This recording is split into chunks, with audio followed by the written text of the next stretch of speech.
Okay, yeah. So we had begun Shmuel Aleph before we got so just sort of, waylaid by all types of scheduling. And so we did the introduction and who wrote the book, et cetera, et cetera. And we got a little bit into the Pesukim. Again, this we should know somewhat because it's the Haftorah for Rosh Hashanah. On the first day of Rosh Hashanah, we read this first chapter as the Haftorah. It's basically Rosh Hashanah already. So Pesach is over. I mean, this, for me it's always almost Pesach, but then yeah, when it's almost Pesach, Pesach is over. And we saw that Elkanah has two wives, and Penina and Chana, and there's a little bit of a sichsuch between Penina and Chana, and Penina has all these children, and Chana has no children. And even though Elkanah, he probably means well, that's where we left off actually. He means well, and we finished off in Pasuk Ches, where he says, like, why are you crying? Why aren't you eating? So, like, these are the two worst things you could do, like, in front of your husband is to cry and not eat. So and then he says, why are you so upset? Like, why are you so down? He says, am I not better than 10 children? Oh, yeah, yeah. Okay, so when we got into the whole Yesh Tikva conversation. Okay, fine. So we're up to Pasuk Tes. Vatakam chana acharei achla v'shilo v'acharei shaso ve'eli akohen yoshev al kisei al mezuzas heichal Hashem. So she does eat, she does drink, thank God. Okay. But she gets up after she was eating and she was drinking in Shiloh. And Eli, who's the Kohen, Eli's going to be one of the central figures here in the beginning of Shmuel Aleph. He's sitting in the chair, he's near the doorpost of the sanctuary. So the Kohen Gadol, again, Shiloh was a temporary structure. We're in the Mishkan Parshios right now. And Shiloh was the temporary. I mean, it was 369 years in Shiloh, and he was sort of there to oversee. And we see like his sons also got involved in the story as we're going to get into. But the Kohen to make sure that obviously everything was running appropriately. That's kind of what happens in the Mishkan times. It wasn't a huge place, but when people look up, v'hi maras nefesh, v'tispalel al Hashem uvachosivke. So she's moras nefesh. She's very, very bitter. Now, anybody who goes through a challenging time, especially if it's of a personal nature, and we talk about a woman trying to have children, it's a very, very challenging ordeal for anyone to have to go through. So the term that's used to describe it is moras nefesh, a bitterness of heart. Now, there's bitterness, could be bitterness towards her husband, could be bitterness towards Penina, bitterness towards the rest of the world, but it's also possible you could say she's bitter towards God. Have we not felt at times challenged by like, why is God doing this to me? We feel that when we go through challenges, and it's a valid feeling to have. But her response is, and even if you want to read it that way, that she is bitter towards God, but her response is to go to God. Vatispalel al Hashem v'chosivkeh. So she goes and prays to Hashem. Now, by the way, the notion of praying also is not it's not that common. I mean, in other words, there was no organized tefillah. They don't have organized shachris, mincha, marav, but you have personal supplication, which Jews have always engaged in, particularly in times of peril and times of need. Let me open the door. Yes, got it. And good morning. So notice that the wording, you'll see it again in a few psukim again, but it says vatispalel. Normally we would say El Hashem. We would pray to God. Al Hashem means on, or you could say about, right? So all the Mefarshim, by the way they read this, if you look in the Mitzuda, whatever, they just say Al is Kamo El Hashem. They just read Al means El. El Al, Al El, El Al. Okay? You ever wonder like why it's called El Al? El Al is not everybody's favorite word right now, I'm sorry. But Al and El is the same thing. So, but you could possibly read it. This is my reading of it. Maybe Vatispalel al Hashem. Maybe she's davening because she has issues with God. She's davening about Hashem. Like, what am I talking about? We're talking about all this. We're talking about all that. I'm talking about al Hashem. And how does she approach it? Ubechotivke. She cries. But it's not just and but it's like we have in the beginning of Eicha, Bachosif Ke Halayla, it's a very emphatic crying. There's Vayivku, they cried, she cried, he cried, Bachotiv Ke, because the double language is extremely emphatic. And she is desperate. So we learn, and this is it's actually it's one of the more moving parts of the Ne'ilah prayer. It's actually really found first in the Slichas on the Thursday or Monday of Aseres Yimei Tshuva, that the we say that Hashem, that the gates of even though the gates of judgment might be closed, but the gates of tears are never closed. We say Sharei Dimaos Einam Nishlavos. So we ask God, we say Yehi Ratzon Milfanecha Shetasim Dimoseinu Benodecha Lios. We say, God, please take our tears and put it in your flask. And Satzileni Mikol Gzeros Achzarios. And please save us from, spare us from all horrible, wicked decrees. Because the only thing ultimately that gets us through is the tears. You could daven all you want, but it's the tears. And you know, if you have the images of the, if you ever had like a Yiddish bubby, had like the tear-stained machzer, or the tear-stained Tehillim, or the tear-stained siddur, that you know that's what kept us going all these years. That's what saved us.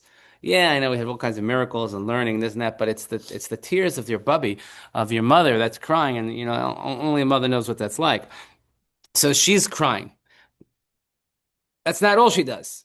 Often at times when we are desperate, we take upon ourselves certain um, kabbalos, we certain acceptances, or maybe in the form of a neder that will say, you know, chapter 1, verse we're up to 10, 10, 11, 11, 111.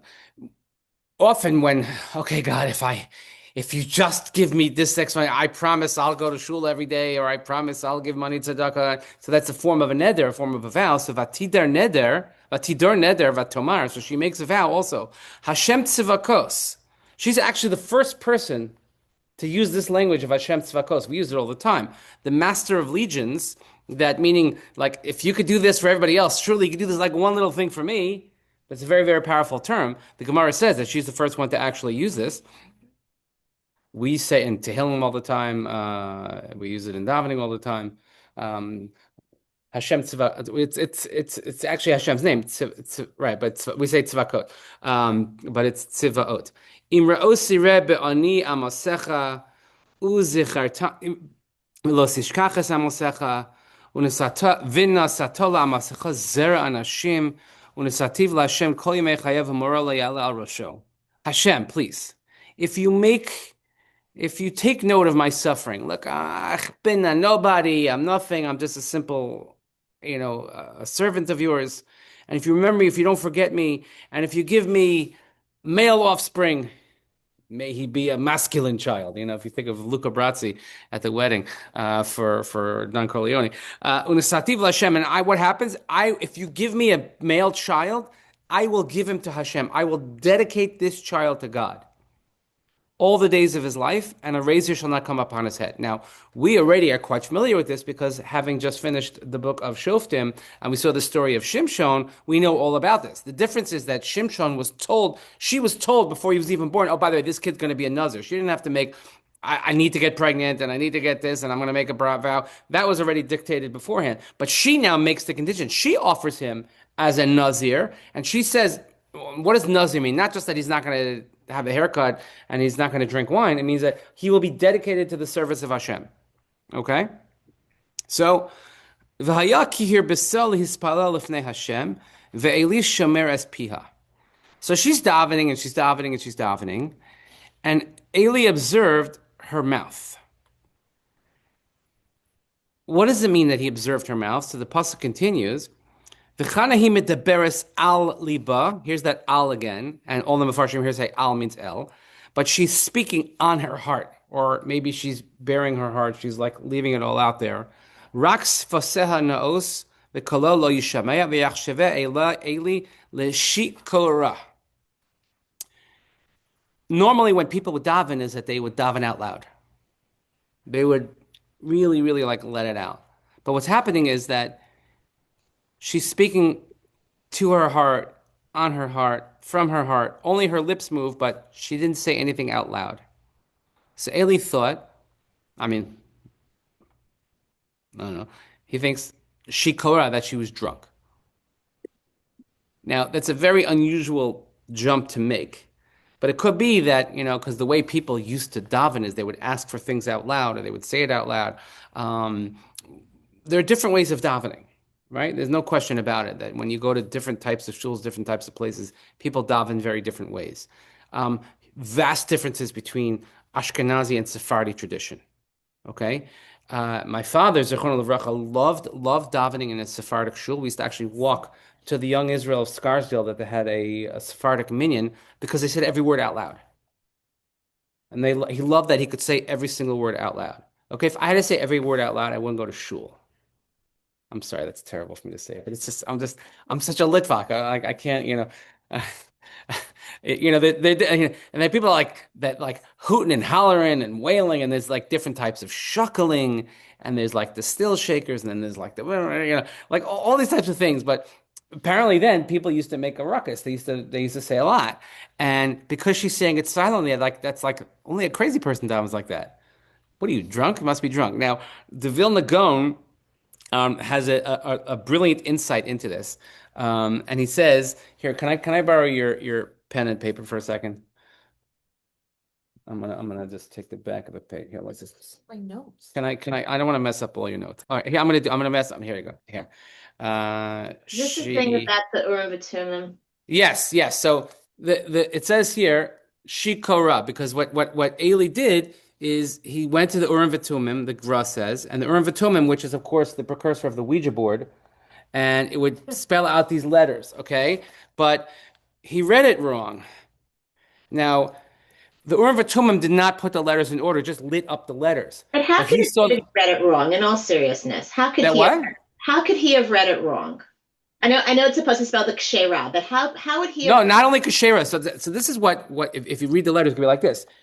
Not only Kashera, but what else could it read? kisara? Right, Kisara. Kisara. That she's righteous like Sarah Imenu. See, I wrote your notes for you. Um, um, exactly. My chicken scratches. Both of my parents were doctors. I had no shot at good handwriting in my life ever. There was just not a possibility. So because look, if you see, like, let me ask you, Dina, do you do word jumbles? I do not. So every single day in the paper they have like the word jumble, the cute Yeah, I cartoon, know what they are. whatever, Yeah. and they could be something that's actually so simple could be quite difficult because it's a matter of how your brain processes things, how you see things. There's a thing that everything is spelled wrong. They give you a letter where everything is spelled wrong and you can read the whole thing. Right. It's a thing. Right. And maybe Ailey was dyslexic. I don't know. Right. You heard there was a dyslexic rabbi? He kept saying yo. It's still Adar. We could still like it's thank you. But in other words, one of the things you see somebody there and she's spending an inordinate amount of time davening or whatever, and he consults the Urim Vitumim, and that comes up. So, and it could be also that our bias sometimes influences how we see things. If he sees something off and he sees the letters, oh, it must be shikar, instead of saying assuming kosher, which and that happens all the time. Is that we see what we want to see. That We makes sense. process how we view things. Okay. Anyway, he's like, but he says, "Vayomer Eli Eli ad Mosai tishtakarin hasirias yenech me'alayah." It's like, how long are you going to be drunk? Remove your wine from yourself. Now, that's also a very unusual statement. When your husband comes home from shul, do you say to him, "How long will you be drunk?" If they drink in shul, I'm just saying, nobody Right. drinks in shul. But Right? was it common for women to come and to the Beit HaMikdash like that, and to daven like that, or Shiva, whatever? I guess so. I mean, common enough that, the question isn't like, what are you doing here? The question is like, what are you doing here so long in such a peculiar way? So I guess so. I imagine so. I mean, It was an Ezras Nashim, and there was a place where women, yeah, I mean, and they had carbonos that they brought as well. Like let's say a birth offering, carbon toda, part of all the other carbonos. So, and he says, remove your wine from yourself, which that's kind of like snap out of it or sober up or stop drinking or whatever. Okay, it's funny. Vatan chana vatomer lo adoni. Ishak shasruach anochi v'yayin v'shecher lo shasisi v'eshpoch es nafshi lifnei Hashem. You have to love the words here. Is that she says, no, I am a woman. I am kshas ruach. Kshas ruach is like before we said she was moras ruach, that she was maras nafesh. She was of bitter soul, and this is kshas ruach, difficulty of spirit. Like I'm broken. I'm broken. And I don't drink a thing. I don't know. No, but rather, va'eshpoches nafshi, I have spilled out my soul. I have poured out my soul before Hashem. And kashat ruach also be tough, kasher. Yeah. That's probably Satyam. yeah, Satyam. in by Moshe, when it says, Velo Shamar, like in the beginning of the Era, why can't I remember the words right now? Gets worse when you get older. No. Yeah, it does. By the way, yeah. At least I remember where it is. Yeah. Um. Oh, that's they said mikotze ruach me'avoda kasha. So kotze ruach also is like short fused, but yeah, kshas ruach is it could be a disposition, but here because I think when you look at it together, she says veshbochas nafshi like kshas ruach is like no, I'm like I'm such a bad way. And therefore I have to just pour out. Now, ask yourself this: when is the last time that you had such a davening that you just felt like you really poured everything out? Recently? Okay, good. And most of the time, by the way, I will posit that it doesn't happen publicly. Like it's not going to happen in shul necessarily. Shul's not a good environment to daven sometimes. If you know what I mean. I'm a little tongue in cheek, but some like if you want to have like a real heartzig, some people get like that at the kotel or whatever. I personally do not get like that at the kotel. I find that I mean I've said this before. I find the kotel to be unbelievably distracting. Yeah, you could. There's some crazy people there. I probably have a little ADD. I would probably be diagnosed with that today, like because I can't, like wait, what were we talking about? I just can't. There's so much. It's so much stimulation at the kotel, and all these like especially in the afternoon, like oh, they're davening mincha, and they're davening mariv, and they're saying this, they're saying that, and of course, like you can't go 10 feet without somebody stopping you and saying hello and this and that. So it's not, for me personally, it's not conducive for davening. For other people, it is. Um, I find that I don't know, like a real like heartsick davening is going to be like in a quiet place, maybe possibly when no one else is around, because then you have your inhibitions are down and you could just sort of like kind of let it like, but it is like let it out. She's like I'm pouring out my soul. Al titin es amasacha lifnei bas Belial ki merov sichi v'kasi dibarti adhena. She's like don't consider me to be like someone of just like disregard. Blial means like I don't care about anything, right? For it is out of much grievance and anger that I have spoken until now. She's like, I'm just broken. Like so you feel her. Look at all the different words to describe her state of mind and her existence at that moment. She's maras nefesh, and she's kshas ruach, and she's pouring out her soul, and she's angry, and she's and this is, by the way, a great pet peeve is like probably whenever they read the Haftorahs on Rosh Hashanah, everybody reads this word wrong for some reason. They say merov shichi. I don't know, but it's merov sichi. Merov sichi vikasi, from all of my I'm like genugshine. I can't take it anymore. Okay. Vayan Eli vayomer lechi l'shalom. Velokei Yisrael yitain es shelasech asher sha'altem emo. So Eli then answered and he says, Lech l'shalom. That's what we say. The Gemara just learned a lot of things from here, by the way.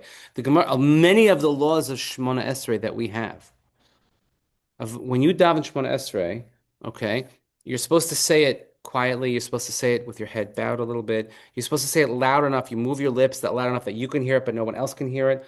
Most of the halachas in the Gemara is learned from here. So it's fascinating that the source of the way we daven today, and when we talk about davening, the most important thing that we daven is Shemona Esrei generally, is learned from here. So um, he then he accepts it. And he says l'chila shalom. Also, like the whole in the Gemara about how you say something lech lishalom as opposed to lech bishalom, and Hashem will grant the request you have made of him. Now, is it a guarantee? Is it not? He's like, or is it just a kind of a way of speaking, like, may Hashem grant your thing? Now, it actually does come true, so it's hard to say. Does he have the power of saying that? Saying that would be crazy lady, get out of here. But once he, first of all, on Eli's part, he's admitting that he was wrong. He misjudged, and he said, "Oh, I see. May Hashem, like I see that you're not crazy."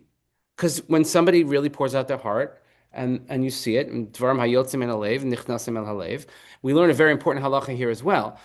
This is very, very common in our family. It happens all the time. If you accuse somebody of doing something like, who left the refrigerator open? Why did you leave the refrigerator open? And then you realize it was not the person that you thought did it. What do you say? You owe me a bracha. Really? Yeah, that's the thing. The Gemara learns that from here. יפה. It's a Gemara bracha. It's on Daf Lamed Aleph Amud Beis. Yep. If you falsely, you not only have to give them a blessing, you have to placate them. You have to say, So it's a Gemara bracha. So that's what we say. Like, oh, who left the garage door open? Moshe, you left him. Moshe gets a lot of brachas, by the way. He gets a lot of klavos also. He gets a lot of brachas because we always assume right away that it's him. It's not always him, apparently. But we say, oh, you owe me a bracha. So that's where it comes from. So what he says, like, may Hashem grant it. So Vatomer and Yudches timtza shivcha sechachem beinecha. She's like, may I find favor in your eyes. Vatelech yishol darka vatochel paneha lo hayu laod. So she went on her way and she ate, and the look on her face was no longer the same. Now, meaning in a very, very positive way that her disposition changed. After sometimes just saying it out loud helps. Saying it to HaKadosh Baruch Hu is one thing. Maybe you feel better after that. But saying it to a human being who can relate to you, and then they understand you, and they commiserate with you, and then they give you a bracha in return and saying, oh, Hashem will grant this to you, maybe that's okay. Okay? I've told you this story before. I'm going to tell you another story again. If you heard it already, I'm sorry. Not really. A lot of people go to Kabbalists. As you can well guess and imagine, I am not one of those people. I am not at the wedding, my wife made everyone wear a red string. I did not wear a red string. Thank you very much. Thank you. I did not. It was quite an experience, by the way, like standing under the chuppah with your own child and wearing two hats, wearing the father hat and wearing the officiant hat. It was really, really like an out-of-body experience. It was really something. And the first time also, I didn't see everybody walk down because I was last. But it was really special. Anyway, so I don't wear a red string. I don't. Wait for the video. Videos we got. You know what? You know who the best videographer of all time is? Merit Hubsher. He's Very instantaneous too. he's got everything. It's like boom, there. I'm like hired. The red string. Okay, like I don't have. I'm not against it. Meaning, if you want to hedge, that's fine. But I don't believe in. Ask yourself why red. What is a red string? You ever ask yourself why? What does a red string do? Protects How? Why a red string? because you believe it. So we were discussing this on Purim, and my son asked my wife why red string. She's like, oh, I know. So I look it up, and it's a Kabbalistic thing that red represents Gevura, and Gevura overcomes this one, whatever it is. But somehow the color red represents one of those spheres, and that conquers the other ones, and it protects you. Okay, fine. So, I just want to tell you, before it became a thing, there was this old lady at the Kotel who you give her some, on the Davla, you give her money, and she gave you the red string. Yeah. And then we used to wear them. And then, like years later, it became, popular and stylized and gold and da. But I remember you this could thank Madonna for old that. lady.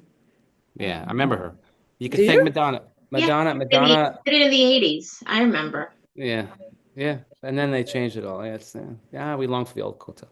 So, um, a lot of people in the same vein will go to Kabbalists. Now, there's no question about it that certainly members of the Abu Chatzera family have an element of clairvoyance. But that's the way that they get people. They say like they know things about you that nobody else knows, and you go into them. Okay. You never heard of Abu Chatzera? Abu Chatzera is the Baba Sally's family, and the rabbis of Abu Chatzera. They are these very holy Sephardic rabbis. They're holy rabbis. Abu Chatzera. Yeah, look it up. And they have this sort of koach, this whatever they call it, but they have this certain koach that's, for lack of a better word, clairvoyance. And people go to them and they ask questions, and they ask advice, and they say things about them. Okay, so and a lot of people will pay a lot of money and a lot of things to go to them. If you want a good Shalom Al Yisrael, that's wonderful. That's great. So many, many, many years ago, it's got to be now. Let's say 20 years ago. Okay, 20 years ago, I was in Rabbi in Long Island, and we had a very horrible year, a horrible year. Three young people in the shul were very, very ill, like 30, early 40s, like really bad. So there was one mom, she was 41 years old, and she had three kids. Her youngest kid was like 2 years old at the time. Terrible, terrible bout with cancer. And they had tried everything. This is like this woman was like a model, and she was like a socialite, and everybody loved her and whatever. And then she was like disappeared because she wouldn't come out in public, whatever. And somebody got to her husband and said, "Listen, this rabbi, I'm not going to say which rabbi it is, but this rabbi is meeting at somebody's townhouse in Manhattan, and you can go and same family, yeah." And see, you say things, saying things without saying things, right? And and he wants to see you. Well, like, wants to see. Like, you want to go see him? Fine. So he schleps her. We go, and I said to him, like, I gotta go with you. I gotta see this. So we get there, and of course, you can't get into the front of the line unless the gabbai at the door. You gotta was geschmiert, you got like hundreds of dollar bills, and all of a sudden, yeah, you can come right in. That's because that's how it works. And by the way, my wife completely disagrees with me on all of this. Just letting you know. She also went like with the babies. Okay. Anyway, so we go in, and they sit down. So he's at a desk. They're sitting right in front of a desk, and I'm sitting right next to them. And then he starts saying things about them that nobody else knew. You were thinking of moving to this house. And by the way, there's a door in your house that doesn't have a mezuzah. It needs a mezuzah. Wow, wow, wow, wow, wow. And then we came for what we came for. And the husband said, is my wife going to be okay? Is she going to be okay? And he said to their face, and I'm sitting right there, you will walk your children down to the chuppah. You and your wife will walk your children down to the chuppah. And after that, Vatelech isha ladarka, she went home, Vatochal, and she ate upaneh lahayolaod. Her entire demeanor, her entire disposition changed. On the way home from Manhattan to Long Island, I called up my wife. I said, they want to go out for dinner. We're going out for dinner. And my wife was very, very pregnant at the time. She was for about a decade. She was pregnant, and she's a miserable, miserable pregnant person, like sicker like you can't believe. Like until the day that she delivers, terribly, terribly sick. Can hardly function. It's really hard. It's like I'm like, they want to go, and she hasn't been there. So we went to dinner, and she was light, and she was effervescent, and she was happy and smiling, and like new life breathed into her. And she was dead 2 months later. Oh my God. And I'm saying to myself, like, I don't know what to do with this. On the one hand, maybe is it worth it to tell somebody something because they get vatelech l'darka and panel lahayolaot? Is there a value? Maybe there is a value to that. I don't want to judge. And then I remember months later, her husband came to me and he gave me back a Sefer Tehillim. He's like, "Here's your book that you gave me. I don't want it anymore. It doesn't work." Oh, gosh. Mm. I like to make happy endings to the story. I'm going to tell you this is that um, years later, 10 years later, or whatever, years later, when the oldest son, who at the time, the mom died, it was right before his bar mitzvah. So we had to have his bar mitzvah, and he was still in the year of mourning, which is like, look, you've been through it. We've all been through it. It's heartbreaking. Um, and then, so the 13th, when the kid calls me up, he's 24, 25. I don't know where I'm already living here. I haven't spoken to him in a while. Rabbi, I'm getting married. Could you do my wedding? Mm. So I did his wedding. And then during COVID, the father died. So Nebuch, these three kids, now one of them is married, and they have no parents. Mm. And the daughter, who became a doctor like her father, and she wore her father's lab coat, the whole bit, and she got married, and she asked me to do her wedding. And right before her chuppah, I gave her the Tehillim that I had given to her mother.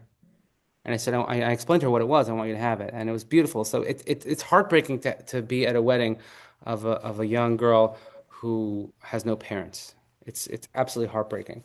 Um, then she had like under the chuppah, she was wearing like something of her father's. She had her mother's like Hermes scarf, like was like wrapped around her wrist. Like it was very meaningful, very nice. For me, like absolutely just heartbreaking. And she like made an unbelievable life. Herself married a wonderful boy. She just had a baby and named the baby after both of her parents, which is like, you know, and it's funny because I used to bring up this story periodically with the kids, and like, what do you make of it? So I struggle with it, and that's one of the reasons why I'm such a litvak, and I struggle with this kind of like spiritual whatever stuff.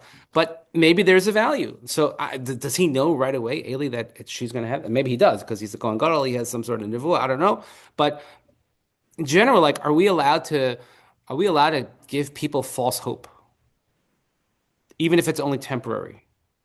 Is that cruel? I don't know. I don't know. It's something that I've never come to a good uh, a good conclusion on. It was a life-changing experience for me. It really really was, um, because I had a hard time telling like how do people go to these things, or you might think they're charlatans or this and that, but on the other hand, you know what? She had a few good days amidst many many horrible days. So I don't know. I don't know. I don't know. But this pasuk always makes me think of that somebody's, sometimes you hear good news, there's one good positive report or something, and then, you know what? My whole disposition changes. Okay. So, Vayashkimu baboker, Vayishtachu lifnei Hashem, Vayishuv yevu el beisam haramasa, Vayid el kanes chana ishto vayizkere Hashem. So, they wake up in the morning, they finish their davening, they bow, they go back to their home in Ramah, and Elkanah, of course, he's with his wife, and then Vayizkere Hashem, and he remembers her. Now this, of course, Vayizkareha, Hashem Pokades Sarah, the reason why we read this on the first day of Rosh Hashanah, because Chazal tell us that she was remembered on the first day of Rosh Hashanah, just like Sarah, Kissara, Kishera, Shikora, Kissara, like Sarah was remembered on the first day of Rosh Hashanah. That's the reading that we have on the first day, is Hashem Pokades Sarah, and that's why this is the Haftorah, because this all happened on Rosh Hashanah. Rosh Hashanah is the day of Zichronos, the day that Hashem remembers us. Hashem doesn't forget us, but Hashem remembers and makes stuff happen for us on Rosh Hashanah. That's when it's kind of determined for us our lot. So, Vahid l'kufas hayamim vatar chana vatelet bein vatikra shmo Shmuel ki me Hashem she'iltiv. And then, of course, after many days, she conceived, she gave birth to a son, and she called him Shmuel, because she said, I requested him from Hashem. Now, Shmuel, you would normally think is like Shem Kel, like the name of God. It's not, but it's She'iltiv, I have requested him. Or maybe you could say like borrowed, even because Shmuel was not even going to be hers; he was going to be given to the service of God. I am like I am only the care holder, the placeholder, whatever the word is. When we look at what we're given in this world, nothing is really ours. We say La Hashem ha'aretz u'maloah, and we are merely the caretakers for what Hashem allows us to have. One of the great ways is always described to me when it comes to, let's say, giving tzedakah, is that they say like Hashem looks at every person as sort of like a portfolio manager. Hashem gives you a certain portfolio during the year, and then he says he wants to see how you manage it. If you manage it well, he'll give you more to work with in the portfolio. So part of the portfolio of managing it is how do you give tzedakah? and you have to give a tenth, and you have to support this cause and that. So that's kind of like maybe, but maybe Hashem She'il Tiv. So Shmuel is May Hashem She'il Tiv. So it's like a big smushing of the words together, but that's how we get Shmuel. Okay. Vayal ha'ish elkanah v'chol beisol lizbuach Hashem ezevach hayamim v'snidro. So now they have to go back to the entire household to bring the annual offering and his vows, whatever he had pledged. V'chana lo alasa ki amra l'isha ad yigamel hanar v'hav yossi v'nir es pnei Hashem v'yoshav shamar olam. Chana doesn't go. She told her husband, no, only when he is weaned. We see that a lot with also with Sarah and Yitzchak. B'yom higamel es Yitzchak, there's a lot of that similarity there. But until he's completely weaned, and then I will bring him, and then I will see the face of God, and then he will be there forever. In other words, I'm not ready to let go yet. Meaning, like he has to be viable, or he has to be, big enough. Sort of like you're not going to send him to the Jedi temple until he's old enough. Thank you. You're not sending a kid off to yeshiva, like away to yeshiva until he can wipe his own tuchas, right? I'm saying like yigamel is also like a mother. Like I want to at least have part of time with my baby. I want to be able to nurture and raise and nurse until we stop nursing. Okay, so that's what she says. So she's like, you go, I'm not gonna go. Okay. Vayomer le'elkanah isha asi hatov be'inayich shvi ad gamlech oso ach yokem Hashem es tvaro vatesh v'isha v'tinik tzmana ad gamlech oso. So Elkanah, her husband, says, do what's good in your eyes, remain until you wean him, but may Hashem fulfill his word. So she remained and nursed the son until she weaned him. Now, by the way, Elkanah learned a thing or two over marriage. Instead of giving advice, he's like, whatever you want. Yes, honey, you do whatever. Absolutely, yes. That's a great idea. As opposed to saying, am I not good enough? Fine. Let's finish the Perek. Vata'alehu ima kasher gimalatu. Bifarim shilosha ve'efa achas kemech v'nevel yayin v'teviyah beis Hashem shilo v'hanar nar. So she brings him up when he was weaned. And of course, you don't come empty-handed. You have to have 3 bulls, an ephah of flour, a flask of wine, a partridge in a pear tree. And she brought him into the house of Shiloh, house of Hashem in Shiloh. And even though it says, V'hana'ar na'ar. Interesting language, right? V'hana'ar na'ar. So Rashi and the other Mefarshim point out that he was still young. Now, normally na'ar means sort of like teenager-ish, preteen, teen, something like that. But here, because it says v'hana'ar na'ar, and he was like really, the Mitzuda says, hanar hayodena na'ar katon v'rach, v'im kozel lo nimna milahavil kasher gimalasu. She could have said, oh my God, he's 3 years old. Whatever weaning is, weaning 2 years old, 3 years old. He's a toddler. He's a preschooler.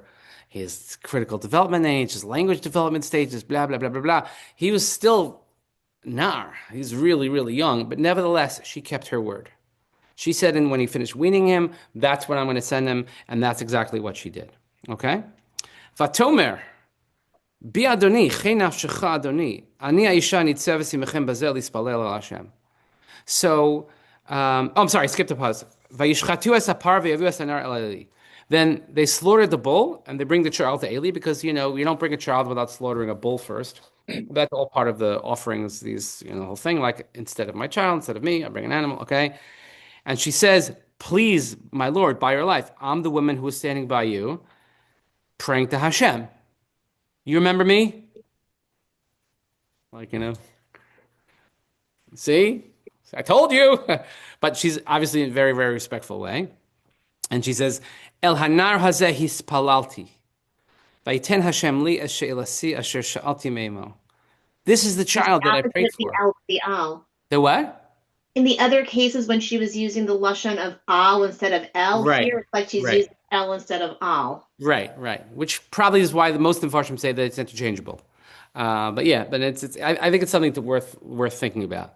But she says, and also it says El Hanar to this lad. It should be Al Hanar about this lad. But no, this is this is the one I davened for, and Hashem gave me my request, which I requested, which is also very, very challenging when it comes to prayer, right? You said it. I don't know if you realize that you said this. You said that you had a good prayer. He says, and I was answered.